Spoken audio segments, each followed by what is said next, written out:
Well, welcome. This is the Mike and Sam Show. I'm Mike Domitrz. Hi, Sam Silverstein. And we are thrilled to be here with you today. You know, yesterday was our very first episode. And as Sam said, I hope that becomes history someday. But something did happen that was cool yesterday. Well, it will one way or the other, Mike. Yeah, that is very true, Sam. You never know which way.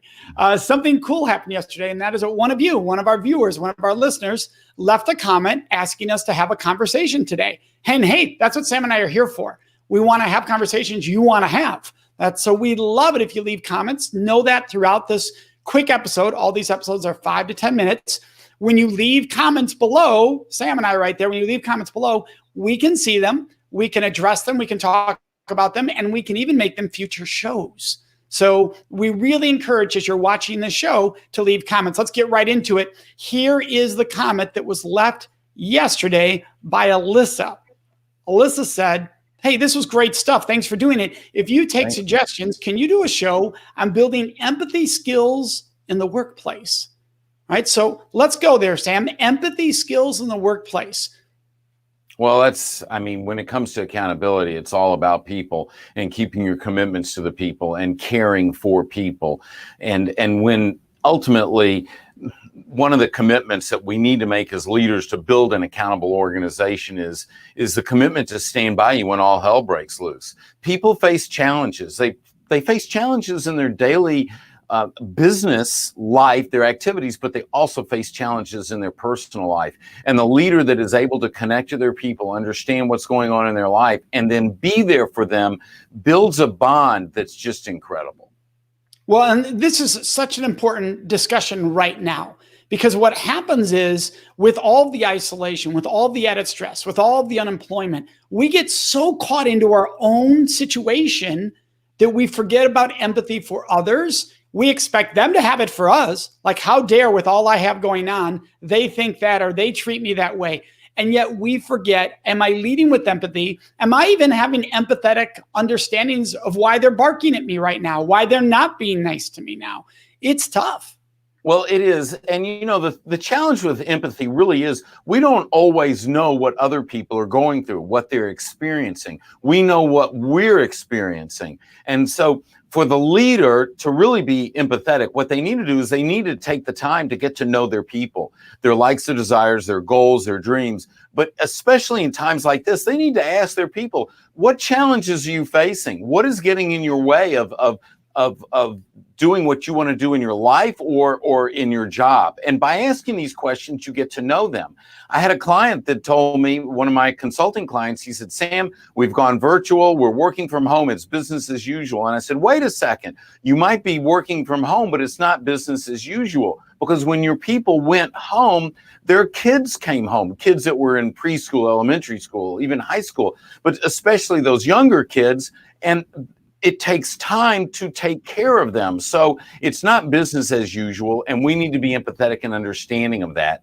But we don't get there if we don't ask those questions." Yeah, asking those questions and setting expectations of understandings so that we don't have such volatile situations, so we don't have disappointment that leads to usually more sharp-toned, more negative, disrespectful, or even mean situations that are not empathetic. I think we could start here almost by diving into, what does empathy mean? It's one of my core values at the Center for Respect. We're about mutuality, empathy, and respect. These are our core, and consistency in those, right? So let's talk about empathy means, which I think a lot of times people think empathy, they can mistakenly think, well, I can walk in your shoes, but I can't, because I haven't lived the 25 years or the 50 years that made the shoes what they are. So how do you help somebody really have empathy for another person in one of those moments? Well, it goes back to what I said before.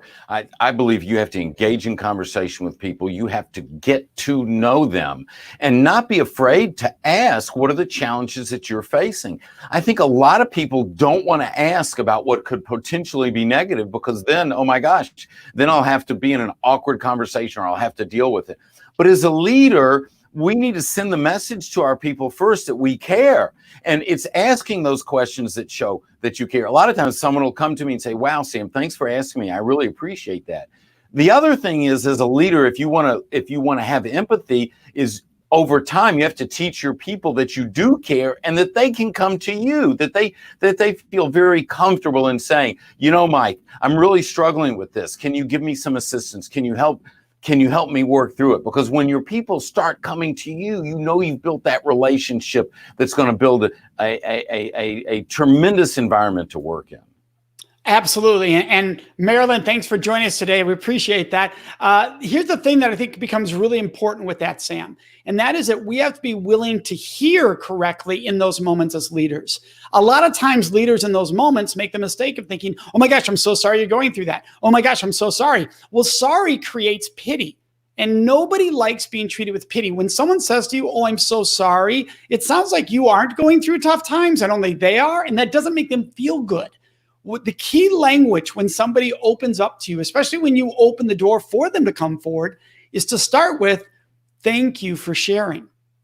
Because that lets them know you came to me and this was, I'm good. We're good.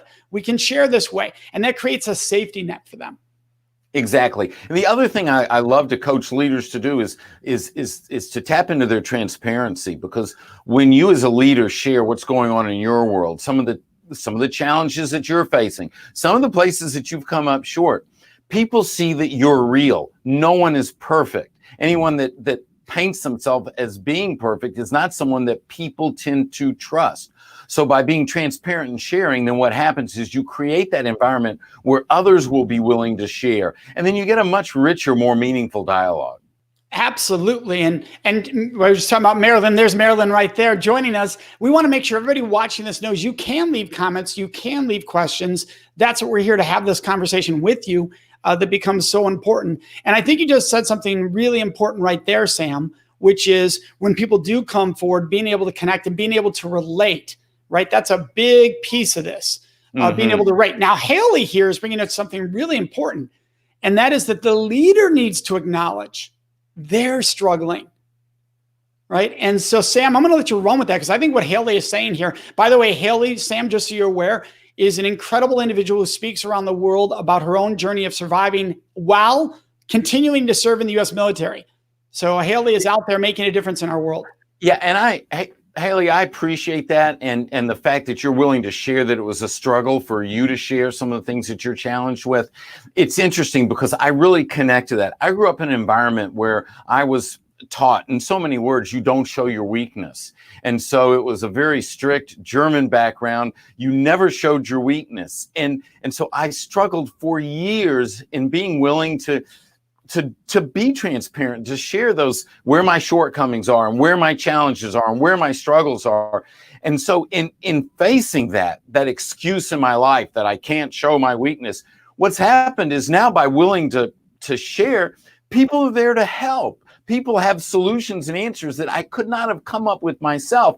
And because I'm sharing my humanness, it has just changed the dialogue. And we're able to build this amazing relationship because I was willing to be able to share. So thank you for sharing what that challenge was for you, because I definitely connect to that. Oh, you know what I used to do when I first got started doing this work? I was young, and this was, decades ago. And I thought, well, I can't share what struggles I'm having as a parent because then no one will listen to me as a parenting expert, as helping parents. And I can't tell businesses that I've struggled in my business because then they'll think there's faults in me and they can't relate to me.